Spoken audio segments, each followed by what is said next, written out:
Hello बच्चों, कैसे हैं आप बच्चों।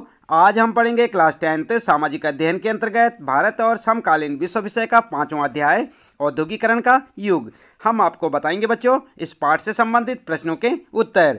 तो चलिए शुरू करते हैं। सबसे पहले आप देख सकते हैं यहाँ पर संक्षेप में लिखे हैं और पहला प्रश्न है बच्चों, निम्नलिखित की व्याख्या करें। पहले प्रश्न का फर्स्ट पार्ट है यहाँ पर, ब्रिटेन की महिला कामगारों ने स्पिनिंग जेनी मशीनों पर हमले किए। इस पर आपको व्याख्या करनी है, तो किस प्रकार से करेंगे चलिए उत्तर में देख लेते हैं। जेम्स हरग्रीज ने 1764 में स्पिनिंग जेनी नामक मशीन बनाई थी। इस मशीन ने कताई की प्रक्रिया तेज कर दी और मजदूरों की मांग घटा दी। एक ही पहिया घुमाने वाला एक मजदूर बहुत सारी तकलियों को घुमा देता था और एक साथ कई धागे बनने लगते थे।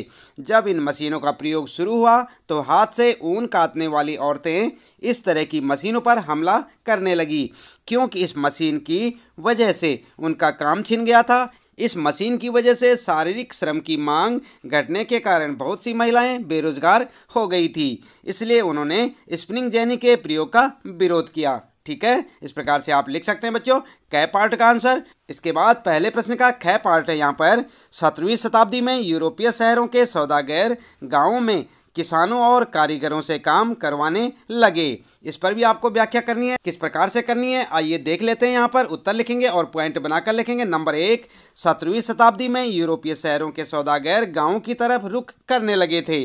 वे किसानों और कारीगरों को पैसा देते थे और उनसे अंतर्राष्ट्रीय बाजार के लिए उत्पादन करवाते थे।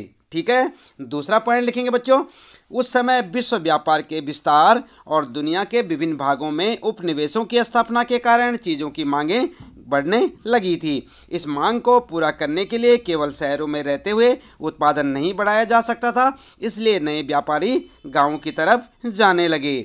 तीसरा पॉइंट लिखेंगे बच्चों, गांव में गरीब काश्तकार और दस्तकार सौदागरों के लिए काम करने लगे। यह वह समय था जब छोटे व गरीब किसान आमदनी के नए स्रोत ढूंढ रहे थे। ठीक है, इसके बाद अगला पॉइंट लिखेंगे नंबर 4 पर, इसलिए जब सौदागर वहां आए और उन्होंने माल पैदा करने के लिए पेशगी रकम दी तो किसान फौरन तैयार हो गए। आई बात समझ में। आगे लिखेंगे 5वां पॉइंट, सौदागरों के लिए काम करते हुए वे गांव में ही रहते हुए अपने छोटे छोटे खेतों को भी संभाल सकते थे। अगला पॉइंट लिखेंगे नंबर 6, इससे कुटीर उद्योग को बल मिला। तो इस प्रकार से आप ख की व्याख्या कर सकते हैं। अगला है बच्चों पहले प्रश्न का ग पार्ट है यहाँ पर, सूरत बंदरगाह 18वीं सदी के अंत तक हाशिए पर पहुँच गया था। इस पर आपको व्याख्या करनी है, किस प्रकार करेंगे चलिए देख लेते हैं। उत्तर लिखेंगे 1750 के दशक तक भारतीय सौदागरों के नियंत्रण वाला नेटवर्क टूट गया। यूरोपीय कंपनियों की ताकत बढ़ती जा रही थी। उन्होंने पहले स्थानीय दरबारों से कई तरह की रियायतें हासिल की और उसके बाद उन्होंने व्यापार पर इजारेदारी अधिकार प्राप्त कर लिए। इससे सूरत जैसे बंदरगाह कमज़ोर पड़ गए। इन बंदरगाहों से होने वाले निर्यात में नाटकीय कमी आई। पहले जिस कर्जे से व्यापार चलता था वह खत्म होने लगा। धीरे धीरे स्थानीय बैंकर दिवालिया हो गए। 17वीं सदी के आखिरी सालों में सूरत बंदरगाह से होने वाला व्यापार का कुल मूल्य 1.6 करोड़ था। 1740 के दशक तक यह गिरकर केवल 30 लाख रुपए रह गया था। इस प्रकार 18वीं सदी के अंत तक सूरत बंदरगाह हाशिए पर हो गया था। ठीक है, इस प्रकार से आप लिखते चले जाएंगे बच्चों। अगला है फिर पहले प्रश्न का घ पार्ट है और यहाँ पर पूछा है, ईस्ट इंडिया कंपनी ने भारत में बुनकरों पर निगरानी रखने के लिए गुमास्तों को नियुक्त किया था। इस पर भी आपको व्याख्या करनी है, किस प्रकार से करेंगे आइए देख लेते हैं उत्तर में। 1764 के युद्ध के बाद जब ईस्ट इंडिया कंपनी की राजनीतिक सत्ता स्थापित हो गई तब कंपनी ने व्यापार पर एकाधिकार कायम करने के लिए उससे सीधा संबंध स्थापित करना चाहा। इसके लिए उसने गुमास्तों की नियुक्ति की। यह कार्य कंपनी ने 2 चरणों में पूर्ण किया। और कौन कौन से 2 चरण? प्रथम चरण लिखेंगे, प्रथम चरण में कंपनी ने सर्वप्रथम बुनकरों को सक्रिय व्यापारियों व दलालों से मुक्त करवाने के लिए इन पर निगरानी रखने, माल इकट्ठा करने और कपड़ों की गुणवत्ता जांचने के लिए वेतनभोगी कर्मचारी नियुक्त किए, जिन्हें गुमास्ता कहा गया। आई बात समझ में, गुमास्ता किसे कहते हैं। इसके बाद दूसरा पॉइंट लिखेंगे बच्चों, द्वितीय चरण कंपनी ने बुनकरों पर पाबंदी लगा दी कि वे अन्य खरीदारों को अपना माल नहीं बेच सकते। जब बुनकरों को काम का ऑर्डर मिल जाएगा तो उन्हें कच्चा माल खरीदने के लिए कर्जा देने की भी व्यवस्था की गई, परंतु इसमें एक शर्त यह रखी गई कि जो कर्जा लेगा वह अपना माल गुमास्ता को ही बेचेगा। परंतु जल्द ही गुमास्तों और बुनकरों के बीच टकराव की स्थिति उत्पन्न हो गई, क्योंकि एक तो गुमास्ते तैयार माल की उचित कीमत नहीं देते थे, दूसरी ओर यदि कोई बुनकर समय पर माल तैयार नहीं कर पाता तो उसे दंड देते थे, जैसे कोड़े मारना। इस व्यवस्था में बुनकर की स्थिति दयनीय हो गई थी, क्योंकि जहां उन्हें अपने माल की उचित कीमत नहीं मिल रही थी, वहीं वे कंपनी के कर्जे तले भी दबते जा रहे थे। ठीक है, तो इस प्रकार से आप अपना उत्तर लिख सकते हैं बच्चों पहले प्रश्न का। और इसके बाद शुरू होता है आपका दूसरा प्रश्न। प्रत्येक वक्तव्य के आगे सही या गलत लिखें। तो यहाँ पर आपने क्या करना है, ये आपके लिए वक्तव्य दिए गए हैं और इनमें आपने सही और गलत बताना है। क्या है, 19वीं सदी के आखिर में यूरोप की कुल श्रम शक्ति का 80% तकनीक के रूप में विकसित औद्योगिक क्षेत्र में काम कर रहा था। तो ये सही है या गलत है ये वक्तव्य, आप उत्तर में लिख सकते हैं बच्चों। बिल्कुल सही है, यानी कि करेक्ट ऑप्शन आपका होगा। और इसके बाद ख है यहाँ पर 18वीं सदी तक महीन कपड़े के अंतर्राष्ट्रीय बाजार पर भारत का दबदबा था। आप जानते होंगे, आपने पाठ में पढ़ा होगा, उत्तर में लिख सकते हैं आप बिल्कुल सही। ठीक है, इसके बाद ग है, अमेरिकी गृह युद्ध के फलस्वरूप भारत के कपास निर्यात में कमी आई। तो उत्तर आप लिखेंगे बिल्कुल गलत बात। ठीक है, ये क्या है, गलत है। और उसके बाद घ लिखेंगे, फ्लाई शटल के आने से हथकरघा कामगारों की उत्पादकता में सुधार हुआ था। बिल्कुल सही है बच्चों, आप लिख सकते हैं बिल्कुल सही। ठीक है, तो इस प्रकार से आपका दूसरा प्रश्न सॉल्व हो जाएगा बच्चों। इसके बाद तीसरा प्रश्न आता है आपका यहाँ पर, और यहाँ पर पूछा है पूर्व औद्योगिकरण का मतलब बताएं। तो आप किस प्रकार से लिखेंगे उत्तर में, उत्तर आप लिख सकते हैं बच्चों। औद्योगिकरण का इतिहास प्रारंभिक फैक्ट्रियों की स्थापना से शुरू होता है। इंग्लैंड और यूरोप में फैक्ट्रियों की स्थापना से भी पहले ही अंतर्राष्ट्रीय बाजार के लिए बड़े पैमाने पर औद्योगिक उत्पादन होने लगा था। यह उत्पादन फैक्ट्रियों में नहीं होता था। बहुत सारे इतिहासकार औद्योगिकरण के इस चरण को पूर्व औद्योगिकरण कहते हैं। इस पूर्व औद्योगिकरण की अवस्था में व्यावसायिक आदान प्रदान होता था।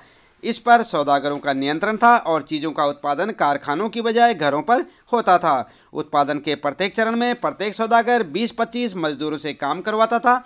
इस प्रकार औद्योगिकरण से पहले फैक्ट्रियों की स्थापना से पहले के उत्पादन कार्य को आदि औद्योगिकरण भी कहा जाता था। ठीक है, इस प्रकार से आप अपना उत्तर लिख सकते हैं बच्चों। इसके बाद शुरू होते हैं यहाँ पर चर्चा करें से संबंधित प्रश्न। और यहाँ पर पहला प्रश्न है बच्चों, 19वीं सदी के यूरोप में कुछ उद्योगपति मशीनों की बजाय हाथ से काम करने वाले श्रमिकों को प्राथमिकता क्यों देते थे। तो आप जानते हैं क्यों देते थे, उत्तर में आप लिख सकते हैं बच्चों। 19वीं सदी के यूरोप में कुछ उद्योगपति मशीनों की बजाय हाथ से काम करने वाले श्रमिकों को प्राथमिकता देते थे। इसके निम्नलिखित कारण थे, और क्या क्या कारण थे पॉइंट बनाकर लिखेंगे। नंबर 1, विक्टोरिया कालीन ब्रिटेन में मानव श्रम की कोई कमी नहीं थी, इसलिए कम वेतन पर मजदूर मिल जाते थे। अतः उद्योगपति मशीनों की बजाय हाथ से काम करने वाले श्रमिकों को ही रखते थे। ठीक है, दूसरा कारण लिखेंगे, जिन उद्योगों में मौसम के साथ उत्पादन घटता बढ़ता रहता था वहाँ उद्योगपति मशीनों की बजाय मजदूरों को ही काम पर रखना पसंद करते थे। तीसरा लिख सकते हैं बच्चों, तीसरा पॉइंट बनाकर लिखेंगे, बहुत सारे उत्पाद केवल हाथ से ही तैयार किए जा सकते थे। मशीनों से एक जैसे उत्पाद की बड़ी संख्या में बनाए जा सकते थे, लेकिन बाजार में अक्सर बारीक डिजाइन और ख़ास आकारों वाली चीज़ों की ही काफ़ी मांग रहती थी। इन्हें बनाने के लिए यांत्रिक प्रौद्योगिकी की नहीं बल्कि इंसानी निपुणता की जरूरत थी। चौथा कारण लिख सकते हैं बच्चों, विक्टोरिया कालीन ब्रिटेन में उच्च वर्ग के कुलीन लोग हाथों से बनी चीज़ों को महत्व देते थे। हाथ से बनी चीज़ों को परिष्कार और सुरुचि का प्रतीक माना जाता था। उनको एक एक करके बनाया जाता था और उनका डिजाइन भी अच्छा होता था। अगला लिखेंगे पांचवा, यदि थोड़ी मात्रा में उत्पादन करना हो तो उसे मशीनों की बजाय श्रमिकों से ही कराया जाता था।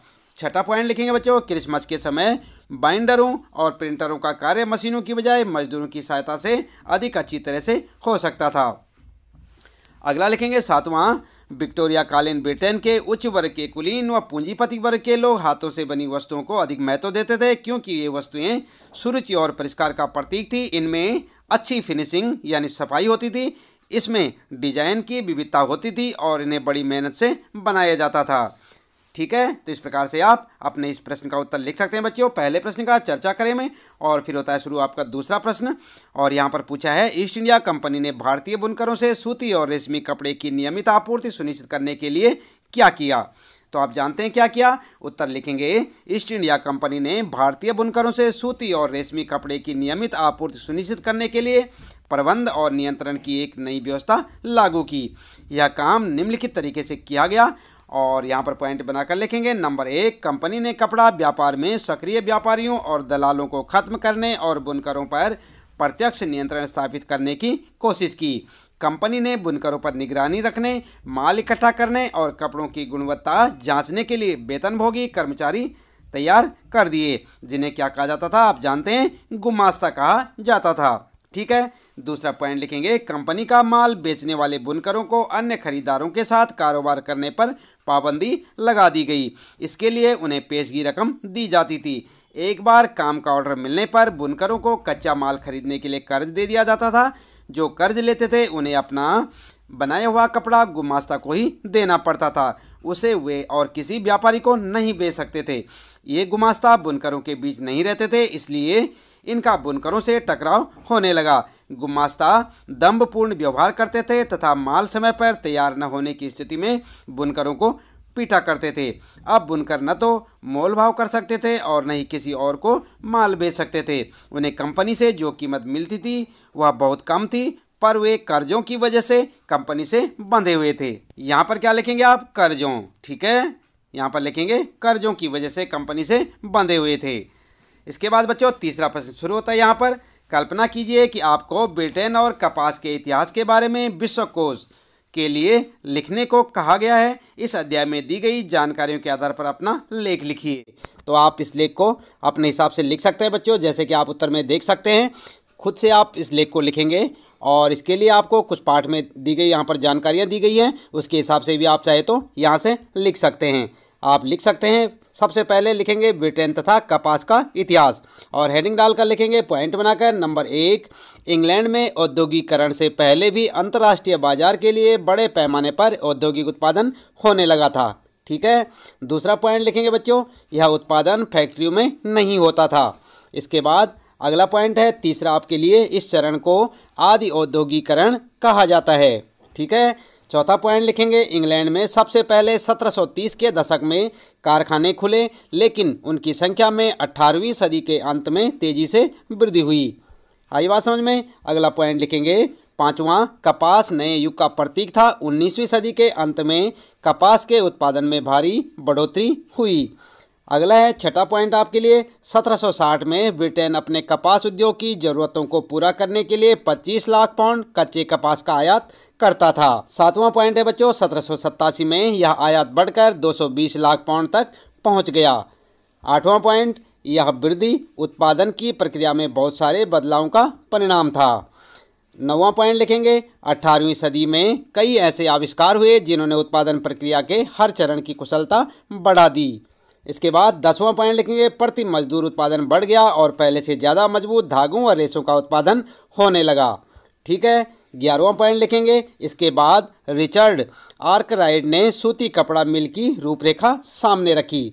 12वां पॉइंट आपके लिए, अभी तक कपड़ा उत्पादन पूरे देहात में फैला हुआ था। यह काम लोग अपने घर पर ही करते थे, लेकिन अब महंगी नई मशीनें खरीदकर उन्हें कारखानों में लगाया जा सकता था। 13वां पॉइंट है बच्चों, कारखानों में सारी प्रक्रियाएं एक छत के नीचे और एक मालिक के हाथों में आ गई थी। अगला है 14वां पॉइंट, सूती उद्योग और कपास उद्योग ब्रिटेन के सबसे फलते फूलते उद्योग थे। फिर लिखेंगे, कपास उद्योग 1840 के दशक तक औद्योगिकरण के पहले चरण में सबसे बड़ा उद्योग बन चुका था। अगला है 16वां पॉइंट यहाँ पर, जब इंग्लैंड में कपास उद्योग विकसित हुआ तो वहाँ के उद्योगपति दूसरे देशों से आने वाले आयात को लेकर परेशान दिखाई देने लगे। फिर लिखेंगे 17वां पॉइंट, उन्होंने सरकार पर दबाव डाला कि वह आयातित कपड़े पर आयात शुल्क वसूल करे, जिससे मैनचेस्टर में बने कपड़े बाहरी प्रतिस्पर्धा के बिना इंग्लैंड में आराम से बिक सकें। अगला है 18वां पॉइंट। दूसरी तरफ उन्होंने ईस्ट इंडिया कंपनी पर दबाव डाला कि वह ब्रिटिश कपड़ों को भारतीय बाजार में भी बेचे। ठीक है। 19वां पॉइंट लिखेंगे 1860 के दशक में बुनकरों के सामने नई समस्या खड़ी हो गई। 20वां पॉइंट लिखेंगे उन्हें अच्छी कपास नहीं मिल पा रही थी। 21वां पॉइंट लिखेंगे बच्चों जब अमेरिका गृह युद्ध शुरू हुआ और अमेरिका के कपास की आमद बंद हो गई तो ब्रिटेन भारत से कच्चा माल मंगाने लगा। 22वां पॉइंट लिखेंगे प्रथम विश्व युद्ध के बाद आधुनिकीकरण न कर पाने और अमेरिका जर्मनी में जापान के मुकाबले कमज़ोर पड़ जाने के कारण ब्रिटेन की अर्थव्यवस्था चरमरा गई थी। ठीक है। अगला लिखेंगे 23वां पॉइंट कपास का उत्पादन बहुत कम रह गया था और ब्रिटेन से होने वाले सूती कपड़े के निर्यात में ज़बरदस्त गिरावट आई। ठीक है। तो इस प्रकार से आप अपने इस तीसरे प्रश्न का उत्तर लिख सकते हैं बच्चों। इसके बाद आइए देख लेते हैं यहाँ पर चौथा प्रश्न है आपके पास। पहले विश्व युद्ध के समय भारत का औद्योगिक उत्पादन क्यों बढ़ा? तो आप जानते हैं क्यों बढ़ा। उत्तर में आप लिख सकते हैं प्रथम विश्व युद्ध के समय भारत का औद्योगिक उत्पादन बढ़ा। इसके लिए निम्नलिखित कारण उत्तरदायी थे। और क्या क्या कारण उत्तरदायी थे चलिए लिखते हैं यहाँ पर। नंबर 1 पॉइंट लिखेंगे ब्रिटिश कारखाने सेना की जरूरतों को पूरा करने के लिए युद्ध संबंधी उत्पादन में व्यस्त थे, इसलिए भारत में मैनचेस्टर के माल का आयात कम हो गया। भारतीय बाजारों को रातों रात एक विशाल देसी बाजार मिल गया। ठीक है। दूसरा पॉइंट लिखेंगे भारतीय कारखानों में भी फौज के लिए जूट की बोरियां, फौजियों के लिए वर्दी के कपड़े, टेंट और चमड़े के जूते, घोड़े व खच्चर की जीन तथा बहुत सारे अन्य सामान बनने लगे। तीसरा पॉइंट लिखेंगे नए कारखाने लगाए गए, पुराने कारखाने कई पालियों में चलने लगे, बहुत सारे नए मजदूरों को काम मिल गया। उद्योगपतियों के साथ साथ मजदूरों को भी फायदा हुआ, उनके वेतन में बढ़ोतरी होने से उनकी कायापलट हो गई। अगला है बच्चों फिर चौथा पॉइंट यहाँ पर प्रथम विश्व युद्ध में ब्रिटिश सरकार को फंसा देकर राष्ट्रवादी नेताओं ने भी स्वदेशी चीज़ों के प्रयोग पर बल देना शुरू कर दिया, जिससे भारतीय उद्योगों को और अधिक बढ़ावा मिला। इस प्रकार प्रथम विश्व युद्ध के कारण विदेशी उत्पादों को हटाकर स्थानीय उद्योगपतियों ने घरेलू बाजारों पर कब्जा कर लिया और धीरे धीरे अपनी स्थिति मजबूत बना ली। ठीक है। तो इस प्रकार से आप अपने प्रश्न का उत्तर लिख सकते हैं। चौथा प्रश्न है बच्चों उसका उत्तर। इसके बाद आइए शुरू होते हैं। यहाँ पर देख लेते हैं परियोजना कार्य से संबंधित प्रश्न। और यहाँ पर पहला प्रश्न आपके लिए अपने क्षेत्र में किसी एक उद्योग को चुनकर उसके इतिहास का पता लगाएं। उसकी प्रौद्योगिकी किस तरह बदली, उसमें मजदूर कहाँ से आते हैं, उसके उत्पादों का विज्ञापन और मार्केटिंग किस तरह से किया जाता है, उस उद्योग के इतिहास के बारे में उसके मालिकों और उसके काम करने वाले कुछ मजदूरों से बात करके देखिए। तो आप जो है चाहे तो आप अपने हिसाब से लिख सकते हैं बच्चों, चाहे ऐसे लिखें। उत्तर लिखेंगे हमारे क्षेत्र में पत्थर और टाइलों का उद्योग काफ़ी व्यापक स्तर पर फैला हुआ है। बात करते हैं दुर्गापुरी चौक से लेकर लोनी तक इसके 50 शोरूम व गोदाम हैं। पिछले 50 वर्षों से इस उद्योग में अनेक परिवर्तन आए हैं। पहले इसके 4-5 शोरूम और गोदाम ही हुआ करते थे, लेकिन दिल्ली जैसे शहर में बढ़ते निर्माण कार्यों, आधुनिक निर्माण में घरों से लेकर बड़े बड़े मॉलों तक में पत्थर के बढ़ते प्रयोग ने क्षेत्र में अनेक शोरूमों व गोदामों को फैलने का मौका दिया है। बदलती प्रौद्योगिकी पहले पत्थरों व टाइलों का यहाँ सिर्फ व्यापार होता था।